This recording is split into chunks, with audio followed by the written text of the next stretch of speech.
우리 함께 기도하겠습니다. 하나님 아버지 감사합니다. 금요일 밤 하나님의 말씀 앞에 서게 하여 주시니 참으로 감사드립니다. 성령 하나님 우리들 가운데 함께 하여 주셔서 이 시간 말씀을 통하여 주님의 음성을 들려주시고 주님의 지혜를 깊이 깨닫는 은혜의 시간 되게 하여 주옵소서. 우리 귀한 성도님들 복된 주의 은혜를 누리는 귀한 말씀의 시간 되게 하시고 말씀을 통하여 또한 세임 얻는 귀한 시간 되게 하여 주옵소서. 우리 주님 예수님의 이름으로 기도합니다. 아멘. 우리는 지금까지 전도서 말씀을 통해서 지혜란 무엇인가에 관하여 함께 나누었습니다. 우리 성도님들께서도 이 전도서 말씀을 함께 나누면서 이 전도서 말씀에는 이 전도서 말씀이 가르쳐주는 지혜는 다른 곳 말씀과는 다른 좀 특별함이 있구나라는 것을 느끼셨을 것입니다. 보통 지혜의 말씀은 우리가 무엇인가를 알 수 있다라는 것을 가르쳐주는 반면에 우리 전도서의 지혜의 말씀은 결국 우리가 알 수 있는 것이 없다는 것을 가르쳐줍니다. 다른 지혜의 말씀은 우리가 우리 인생 살아가는 길에 도움이 되는, 꼭 알아야 되는 어떤 지혜들을 가르쳐준다면 우리 전도서 말씀은 우리 인생 지혜를, 우리가 알 수 있는 인생의 지혜를 다 알 수 없다라는 것을 우리에게 가르쳐준다는 것입니다. 상황과 형편이 어떻게 바뀔지 알 수가 없고 미래가 어떻게 될지 알 수가 없으니 하루를 충실하게 살아라. 사람의 마음도 또 인생도 우리가 다 알 수 없으니 쉽게 판단하지 말아라. 행운이라는 것이 때로는 불행의 씨앗도 될 수 있고 또 불행이라는 것이 행운의 씨앗도 될 수 있으니 행불행을 함부로 판단하지 말고 겸손히 살아라. 우리 인생이 참으로 복잡하다는 것, 이 세상이 참으로 복잡하다는 것, 한 사람 한 사람이 참으로 복잡하다는 것을 깨달아야 한다. 이러면서 우리에게 더 깊은 차원의 지혜를 가르쳐주는 것이 바로 전도서 말씀입니다. 전도서 말씀을 듣다 보면 우리의 인생을 깊이 숙고하게 되는 것이죠. 그런데 오늘 말씀은 이 모든 말씀, 우리가 인생을 알 수 없고 삶을 다 알 수 없어도 알 수 있는 것 한 가지가 있음을 우리에게 가르쳐주고 있습니다. 모든 것을 우리가 다 알 수 없어요. 우리 인생길 어떻게 가는지 알 수가 없잖아요. 그런데 우리가 분명히 알 수 있는 것 한 가지가 있다라고 우리에게 가르쳐주고 있습니다. 그리고 이렇게 우리가 분명히 알 수 있는 것 그 한 가지, 그것을 꼭 마음에 새기고 붙들고 살아가야 한다는 사실을 우리에게 가르쳐줍니다. 이렇게 우리가 분명히 알 수 있는 한 가지, 절대 부정할 수 없는 지혜로서의 한 가지가 무엇일까요? 그것은 우리 모두가 죽는다는 사실입니다. 우리가 우리의 인생이 어떻게 흘러갈지 알지 못하고 우리의 인생길 어떻게 나아가야 될지 알지 못하지만 우리가 분명히 확실하게 말할 수 있는 것 한 가지, 우리가 분명히 알 수 있는 것 한 가지는 우리가 어떠한 인생을 살든지 그 끝이 죽음으로 향한다는 것입니다. 앞으로 우리의 인생길 어떻게 펼쳐질지 우리 아무도 모르잖아요. 그런데 분명한 것은 우리 모두가 결국에는 죽게 된다는 것입니다. 오늘 말씀 1절부터 8절까지 말씀을 세번역 말씀으로 함께 준비해봤습니다. 세번역으로 읽으면 조금 더 그 의미가 확 와닿거든요. 이 말씀은 우리의 인생이 쇠잔에 지는 길로 나아가고 있으며 결국 우리 모두가 죽음을 맞이하게 될 것이라는 지혜를 우리에게 가르쳐주고 있습니다. 우리 한 절씩 함께 볼게요. 1절부터 8절까지입니다. 마지막 절은 같이 읽겠습니다. 젊을 때 너는 너의 창조주를 기억하여라. 고생스러운 날들이 오고 사는 것이 즐겁지 않다고 할 나이가 되기 전에, 해와 빛과 달과 별들이 어두워지기 전에, 먹구름이 곧 비를 몰고 오기 전에 그렇게 하여라. 그때가 되면 너를 보호하는 팔이 떨리고 정정하던 두 다리가 약해지고 이는 빠져서 씹지도 못하고 눈은 침침해져서 보는 것마저 힘겹고 귀는 먹어 바깥에서 나는 소리도 못 듣고 맷돌질 소리도 희미해지고 새들이 지저귀는 노랫소리도 하나도 들리지 않을 것이다. 높은 곳에는 무서워서 올라가지도 못하고 넘어질세라 걷는 것마저 무서워질 것이다. 검은 머리는 팥뿌리가 되고 원기가 떨어져서 보약을 먹어도 효력이 없을 것이다. 사람이 영원히 쉴 곳으로 가는 날 길거리에는 조객들이 오간다. 은사슬이 끊어지고 금그릇이 부서지고 샘에서 물들은 물동이가 깨지고 우물에서 도르래가 부서지기 전에 내 창조주를 기억하여라. 육체가 원래 왔던 흙으로 돌아가고 숨이 그것을 주신 하나님께로 돌아가기 전에 내 창조주를 기억하여라. 전도자가 말한다. 헛되고 헛되다. 모든 것이 헛되다. 아멘. 말씀은 선포합니다. 젊을 때, 여기서 말하는 젊을 때에는 죽음이 다가오기 전에 우리의 모든 삶을 의미합니다. 너는 이 젊을 때, 너는 인생을 살아갈 때에 너의 창조주를 기억해야 한다. 너는 이제 곧 쇠약해져서 고생스러운 날이 올 것이다. 삶의 즐거움을 잃는 날이 오게 될 것이다. 해와 빛과 달과 별들을 보기 힘들어지는 그런 날들이 올 것이다. 먹구름이 오고 비가 오는 것과 같은 어둠의 날이 오게 될 것이다. 그때가 되면 너의 발도 떨리고 다리도 약해지고 이도 다 빠지고 눈은 침침해질 것이다. 귀도 약해질 것이다. 그때가 되면 높은 곳에는 무서워서 올라가지도 못할 것이요 넘어질까 두려워서 걷는 것마저 무서워질 것이다. 머리는 하얗게 변하고 원기는 떨어질 것이다. 그러다가 마침내 죽는 날이 다가와서 영원히 쉬게 될 것이고 결국엔 조문객들이 너를 찾아오게 될 것이다. 은사슬도 끊어지고 금그릇도 부서지고 물동이도 깨지듯 도르래도 깨지듯 네 생명이 끝나게 될 텐데 그 전에 네 인생 살아갈 때 너의 창조주를 기억하라. 네가 흙으로 돌아가고 숨을 주신 하나님께로 돌아가기 전에 너는 너의 인생 살아갈 때 너의 창조주 하나님을 기억하라. 내가 가진 모든 것들은 헛된 것에 불과하다 말씀은 전하고 있습니다. 말씀은 선포합니다. 분명한 지식을 우리에게 한 가지 선포합니다. 결국 너는 늙게 될 것이고 죽게 될 것이다. 이것만은 분명한 사실이다.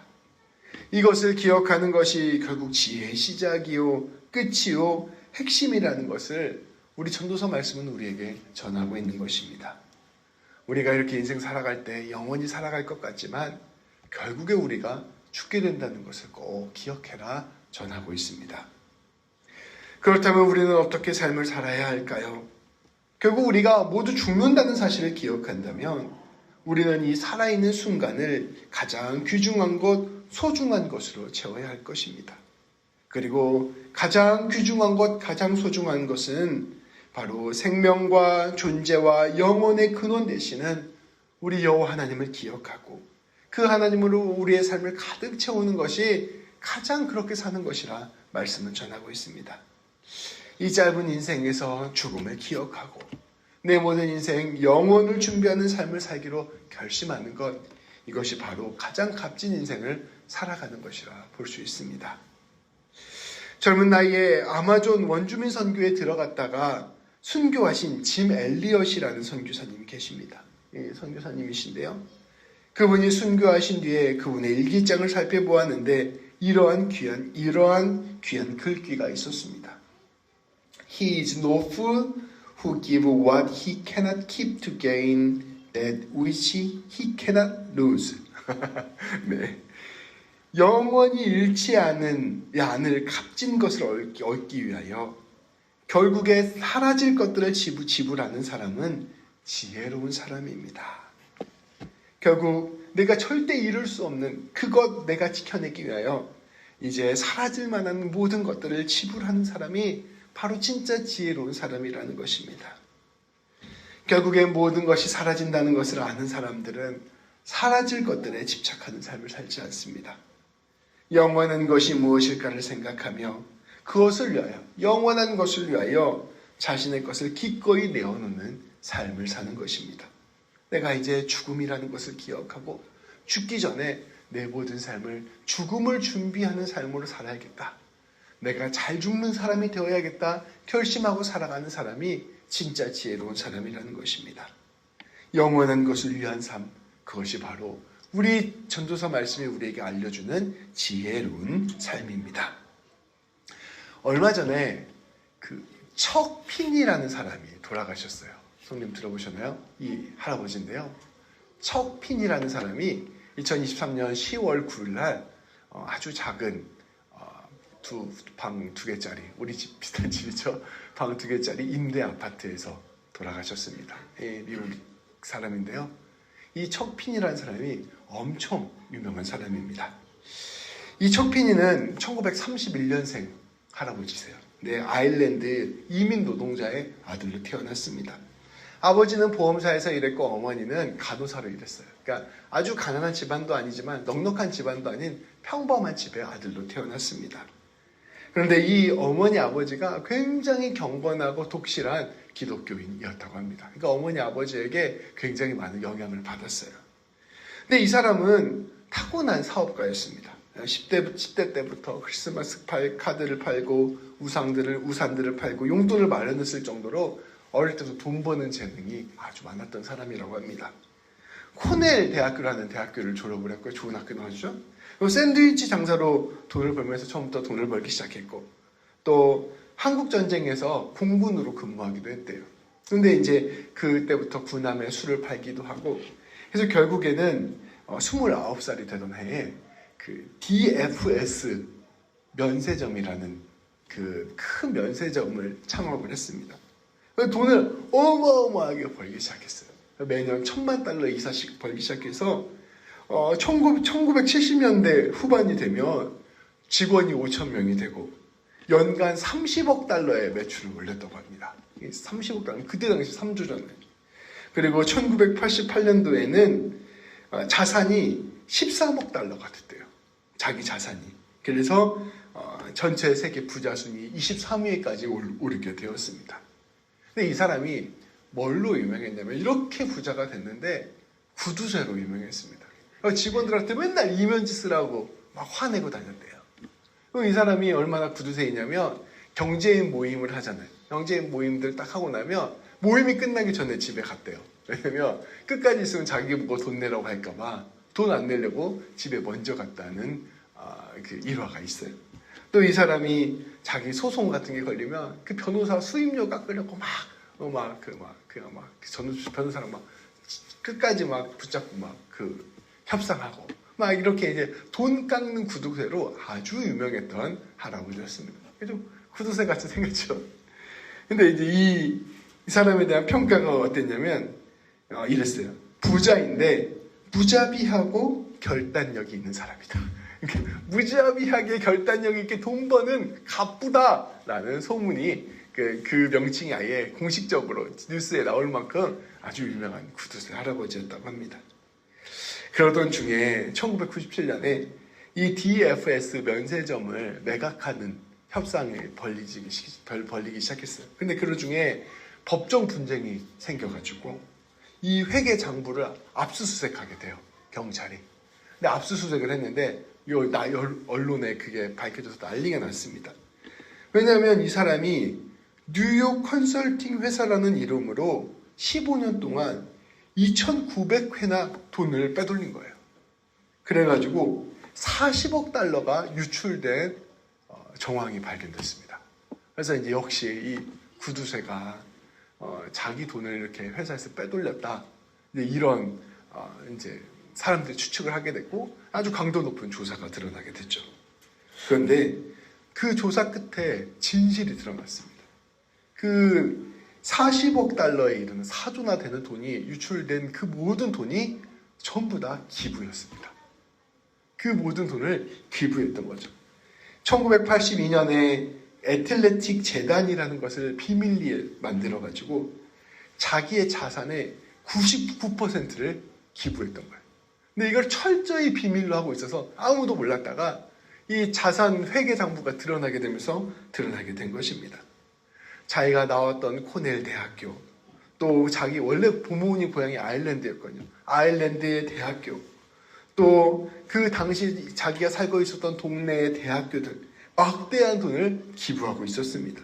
그래서 이 코넬 대학교 총장은 훗날에 전 세계 모든 대학은 이 척피니에게 절을 해야 된다고 이야기할 정도였어요. 그러니까 다 공손히 절을 해야 된다고. 이 사람이 기부 문화를 만들어서 대학교들이 다 마침내 돈을 벌 수 있게 됐다. 그러니까 돈을 확보할 수 있게 됐다. 이런 이야기까지 했던 거죠.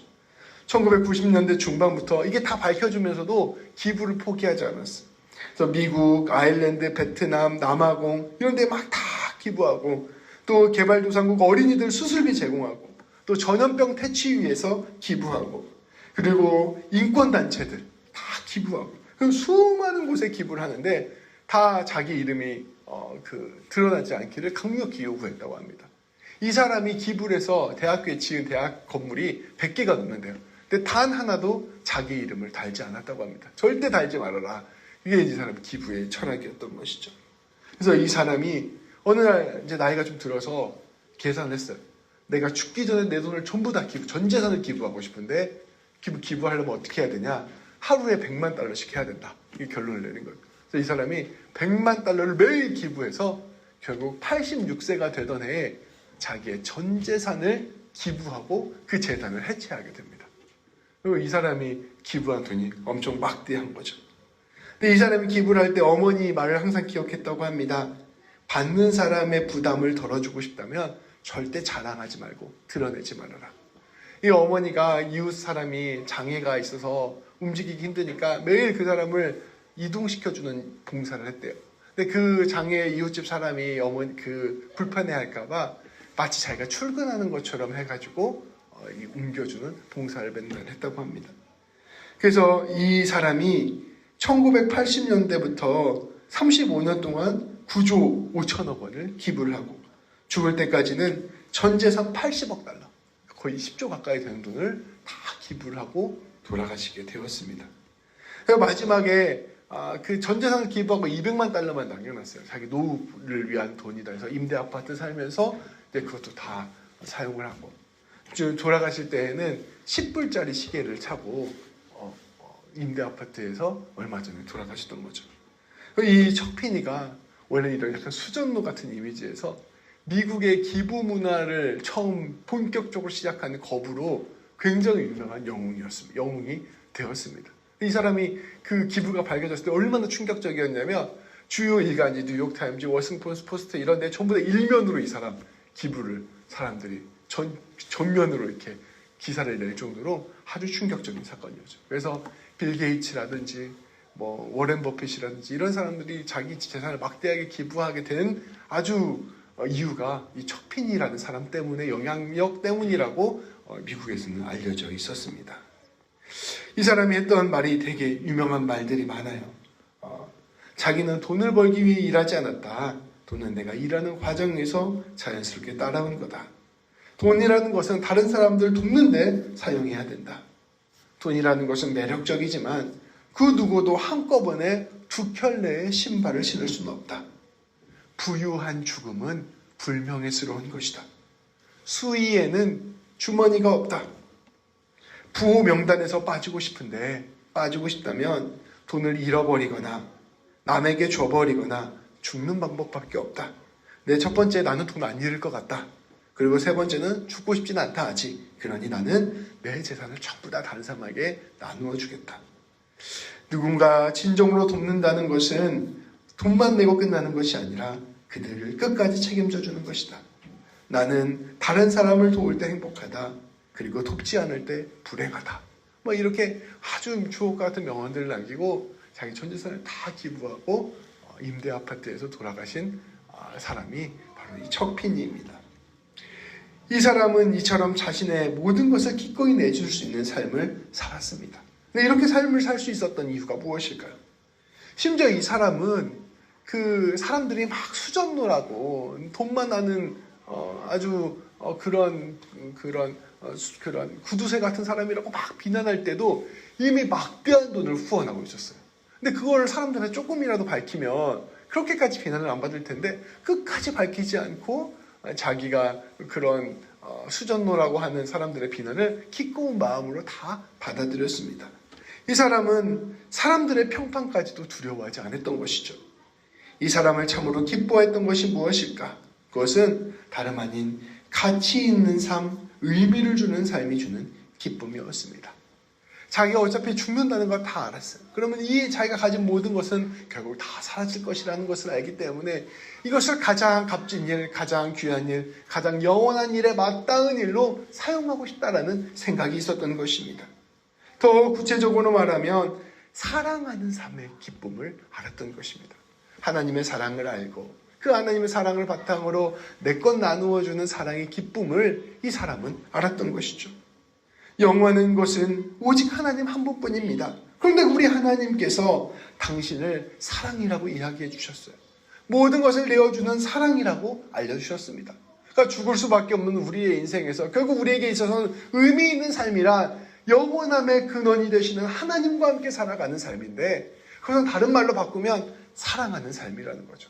그러니까 사랑하는 삶을 사는 사람만이 죽어가는 인생 가운데 참된 의미를 찾아갈 수 있다는 것을 말씀은 이야기하고 있었던 것이죠. 이 사람은 이것을 알고 이 사랑을 실천하는 삶으로 이 세상 가운데 참된 기쁨을 누리며 살아갔던 것입니다. 하나님을 알고 하나님과 함께 내어주는 사랑을 할 때 우리는 영혼을 맛보는 기쁨을 누리게 됩니다. 그리고 그 기쁨이 얼마나 큰지, 그 기쁨은 죽음마저도 내어주는 그러한 기쁨이 되는 것이죠. 사랑만이 죽음보다 강렬한 것입니다. 그래서 진실로 죽음을 아는 사람, 삶이 허망하다는 것을 아는 사람은 역설적으로 사랑하는 삶을 삽니다. 이 죽음과 허망함을 뚫고 나가 승리할 수 있는 초월의 길, 영원한 길은 사랑밖에 없다는 것을 알기 때문입니다. 자신의 것을 내어주는 사랑을 하는 삶을 살게 되는 것입니다. 죽음을 두려워하는 사람, 오히려 죽음을 대면하지 못하고 죽음을 두려워하고 불안해하는 사람은 결국 자기 자신을 움켜쥐려고 애쓰게 됩니다. 근데 그렇게 움켜쥐면 움켜질수록 자유를 느끼냐, 더 두려움과 불안을 느끼게 됩니다. 마치 마음속 깊은 곳에서 이러한 것들을 다 지켜줄 수 없다는 것을 알기 때문입니다. 이 척피니의 정반대에 있는 사람을 생각해 봤을 때 저는 진시황이 생각났습니다. 모든 나라를 통일하고 모든 것을 가지고 가장 높은 권세에 있었는데 이 사람은 죽음을 두려워했어요. 그러니까 자기 권세를 가지고 불로초를 찾으려고 그렇게 애를 쓰죠.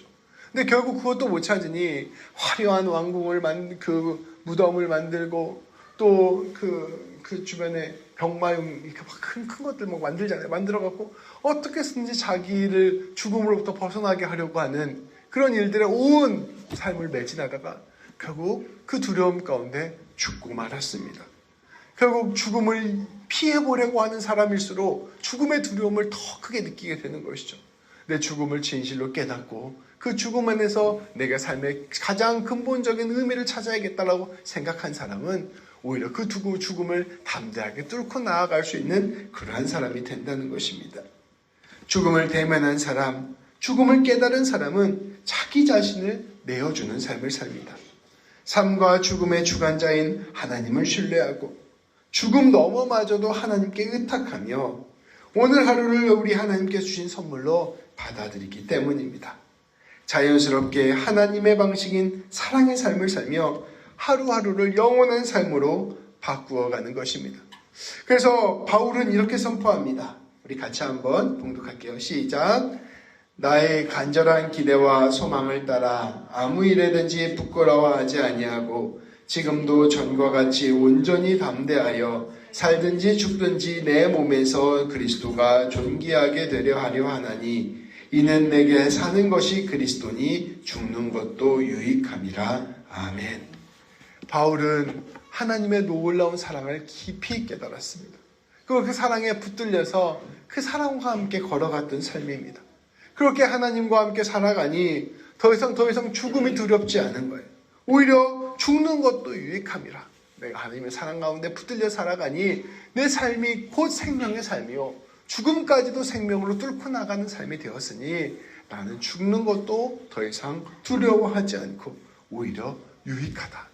하나님의 사랑에 강렬히 붙들려 있고 그 사랑 실천하며 살기에 온 삶을 내어준 사람은 담대하게 죽음을 직면하고 죽음을 뚫고 나가는 것입니다. 바로 하나님의 사랑을 아는 사람, 하나님의 은혜에 사로잡힌 사람, 그리고 하나님의 사랑을 전하는 사람이 선포할 수 있는 말씀입니다. 오늘 말씀은 이렇게 선포합니다. 이래 결국을 다 들었으니, 네가 죽는다는 사실을 들었으니 이제 하나님을 경외하고 그의 명령들을 지킬지어다. 이것은 모든 사람의 본분이니라. 우리는 인생의 진리를 알게 되었습니다. 우리가 판단하고 파악할 수 있는 것은 늘 한계가 있습니다. 우리 인생에서 우리 인생길을 어떻게 지나가야 될지 알 수가 없어요. 올 한 해도 알 수가 없어요. 마지막 남는 사실 내일 일도 우리는 사실 알 수가 없습니다. 늘 한계가 있고 우리는 늘 모름 속에 살아가는 존재입니다. 그러나 우리가 분명히 알 수 있는 것 하나가 있습니다. 그것은 우리가 언젠가는 모두 죽는다는 사실입니다. 우리는 이 죽음을 기억하고 죽음을 대면하고 내가 죽어가고 있는구나 라는 것을 깨달은 채로 삶을 살아가야 됩니다. 이것을 기억하는 삶은 무엇입니까? 그것은 허망한 것들에 집착하는 삶을 살지 않는 것입니다. 내가 영원히 살 것처럼 헛된 것들 붙들고 살아가는 삶, 그런 삶 살지 않는 것입니다. 그런 것들에 마음 쏟지 않고 하나님을 신뢰하고 하나님의 그 신뢰 안에서 하나님이 주신 그 사랑을 가지고 사랑하는 삶을 사는 것입니다. 이것이 바로 하나님을 경외하고 그분의 명령들을 지키는 것입니다. 우리 예수님께서는 당신의 계명을 지키는 것은 곧 사랑하는 것이라 선포하셨습니다. 내가 언젠가 죽는다는 사실을 알고 내가 영원한 것 실천하며 살아야겠다. 그것은 바로 사랑이구나 라고 생각해서 기꺼이 내 것 나누어 주며 사랑하는 삶을 사는 것이 바로 전도서가 우리에게 가르쳐주는 지혜입니다. 귀한 성도 여러분, 사랑하며 삽시다.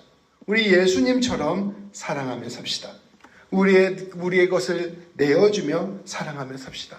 우리가 이 척필이처럼 전 재산을 내어줄 수는 없더라도 우리가 할 수 있는 것 안에서 내어주고 나누고 헌신하면서 사랑하며 삽시다. 하나님을 신뢰하며 사랑하며 삽시다. 이렇게 사랑하며 살아갈 때 우리의 삶이 가장 보배롭고 영광스러운 것들로 채워지게 될 것이며 우리의 삶이 죽음의 그 순간까지 영원의 잇대인 삶, 더 나아가 죽음을 넘어서까지 영원한 삶으로 이어지는 귀한 삶이 될 것입니다. 우리 주님 붙들고 사랑하며 사는 우리 모든 성도님들 되시기를 주님의 이름으로 축복합니다. 기도하시겠습니다. 하나님, 우리가 모두 다 죽는 존재라는 것을 다시금 말씀을 통하여 깨닫게 하여 주시니 참으로 감사드립니다. 죽음을 기억하는 것, 우리가 죽어간다는 것을 기억한다는 것은 다름 아닌 우리의 인생 가운데 가장 의미 있고 값진 일을 해야 된다는 것으로 이어지는 것임을 다시금 깨닫게 하여 주시니 참으로 감사드립니다. 하나님 아버지, 죽어가는 존재가 진실로 살 수 있는 길은 오직 생명의 근원 되시는 하나님과 함께하는 길이요, 그것은 다름 아닌 하나님의 사랑에 붙들려 하나님의 사랑 나누는 삶이라는 것을 우리 다시 한번 바라보게 되었습니다. 하나님, 우리가 용기를 내어 사랑하게 하여 주옵소서. 사랑하며 우리 자신을 내어주는 길이 죽는 길 같지만 결국엔 사는 길임을 알게 하여 주시고, 우리가 우리 것 움켜쥐는 길이 사는 것 같지만 결국은 죽는 길이라는 것을 알게 하여 주셔서 날마다 사랑의 길로 우리가 나아갈 수 있도록 인도하여 주시고, 그 모든 것들을 통하여 하나님 드러내고 하나님 경험하고 하나님 찬양하는 우리 모두가 될 수 있도록 인도하여 주옵소서. 우리 주님 예수님의 이름으로 기도합니다. 아멘.